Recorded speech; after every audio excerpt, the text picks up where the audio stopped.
کافی کردار ادا کیا۔ میں ایک جوان بیٹے کی میت اٹھا رہا ہوں اور اس کو قبر میں اتار رہا ہوں، اور سوشل میڈیا پہ کیا کیا میرے ملک کے انسانیت ہی بھول گیا ہے، اسلام کو پتہ نہیں کیا بنا دیا ہے۔ اسلام تو آتا ہے جب نبی کی زندگی سامنے ہوتی ہے، تو کوئی خوابوں پہ تبصرے کر رہا ہے اور کوئی میرے اوپر تنقید کر رہا ہے، کوئی میرے بیٹے کو کہہ رہا ہے مولوی کے بیٹے نے خودکشی کر لی، تو بتاؤ میرے اوپر کیا گزری ہوگی اس سے۔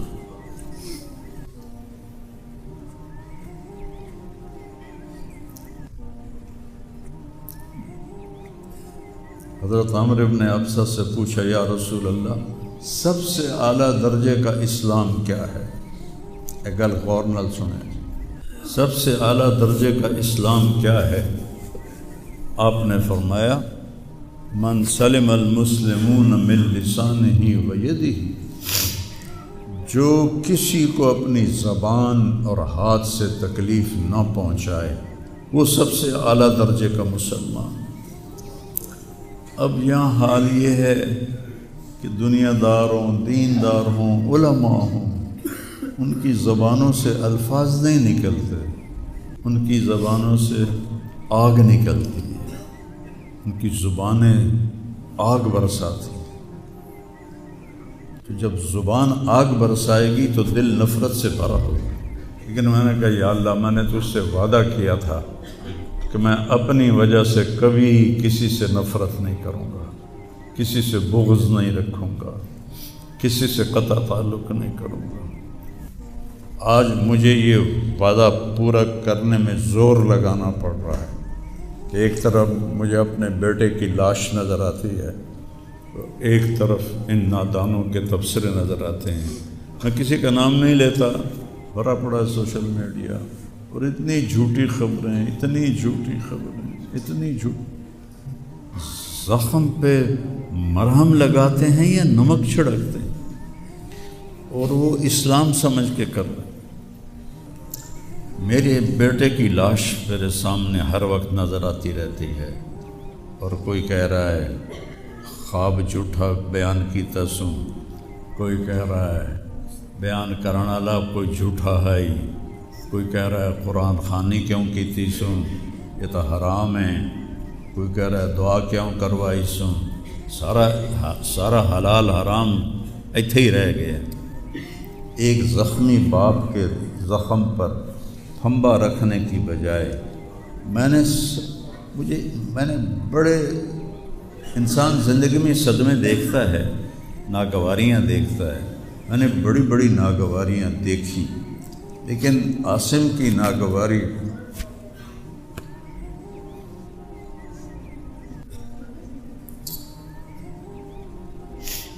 عاصم لا انساک ما ذر شارق وما ناہ عمر الحمام المطوقات، عاصم قلبی کل یوم ولیلۃ الیک بما تخفی النفوس معلقا۔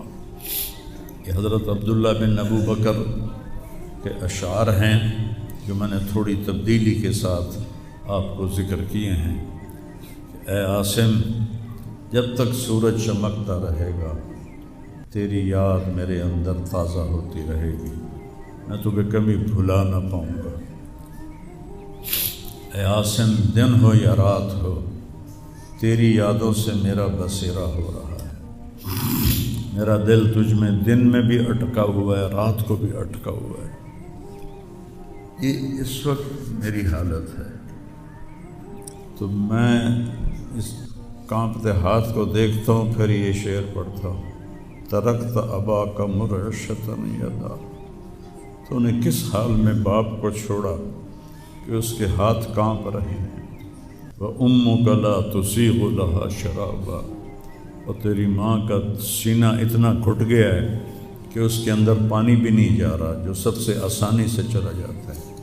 یہ کیفیت ہو ماں باپ کی، اور کوئی مولانا اٹھ کے تبصرے کر رہا ہو، کوئی مفکر اٹھ کے تبصرے کر رہا ہو، بتاؤ میرے اوپر کیا گزری ہو؟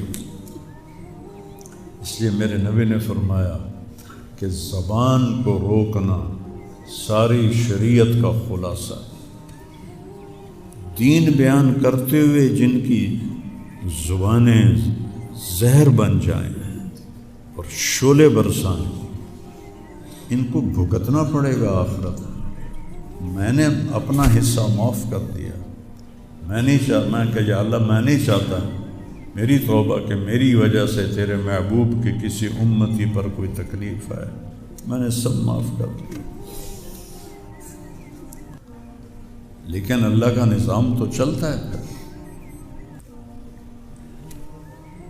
اور صرف لائک لینے کے لیے جھوٹی خبریں، چند پیسے اکٹھے کرنے کے لیے، وہ یہ نہیں جانتے کہ ایک باپ کا زخمی جگر اور کتنے زخم گہرے ہو جائیں گے تمہارے چند پیسوں کے لالچ میں۔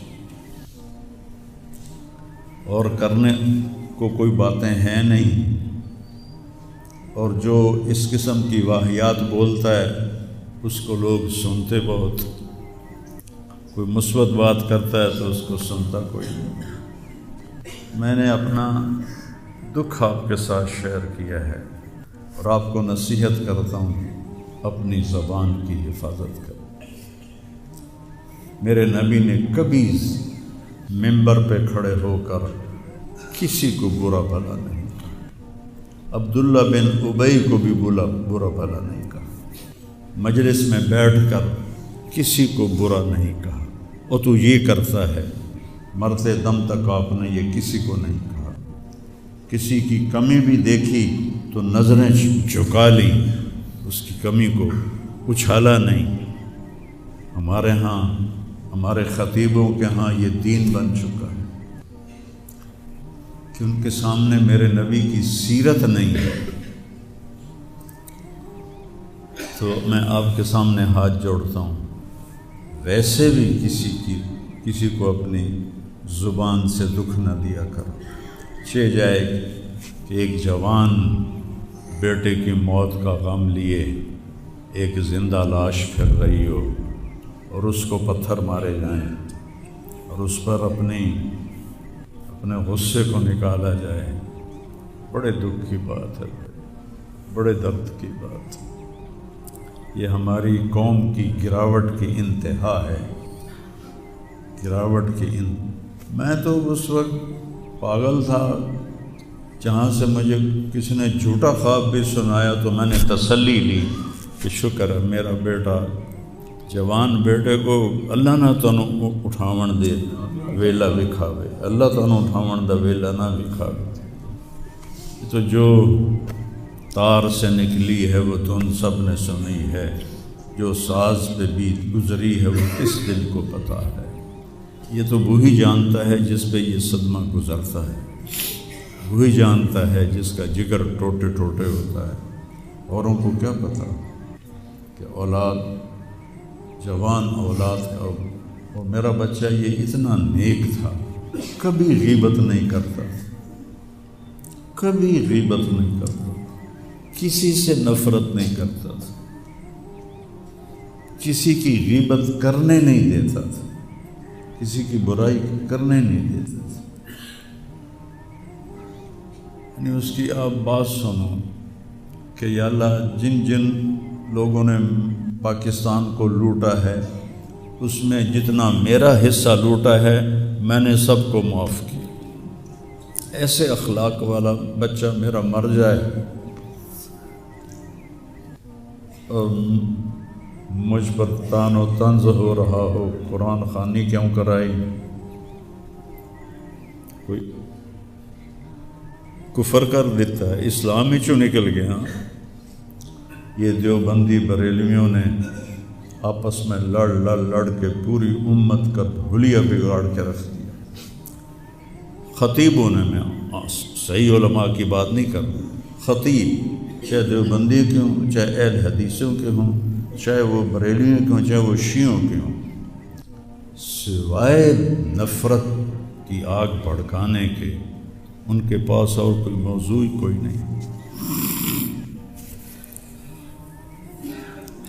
آج میں گیا ہوں اپنے صبح بہت میرا سر بھاری تھا تو میں سیر کے لیے فجر کے بعد نکلا، اپنے مین فارم پر پہنچا تو وہاں نوکر کھڑے تھے، تو ہمارا ایک نوکر ہے شبیر اس کا نام ہے، تو وہ میں نے ایسے ہاتھ بڑھایا ملنے کے لیے، کہا میاں صاحب عاصم میاں طرح ساڈے نال ملو، انج نہ ملو۔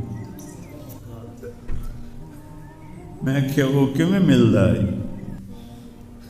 ہمارے ہاں زمینداروں میں نوکر اور زمینداروں کا آپس میں بڑا فاصلہ ہوتا ہے، وہ جب ہمیں ملتے ہیں تو یوں جھک کے ملتے ہیں یا گوڈے پکڑتے ہیں اور اپنے آپ کو پیچھے ہٹا کے کھڑے ہوتے ہیں۔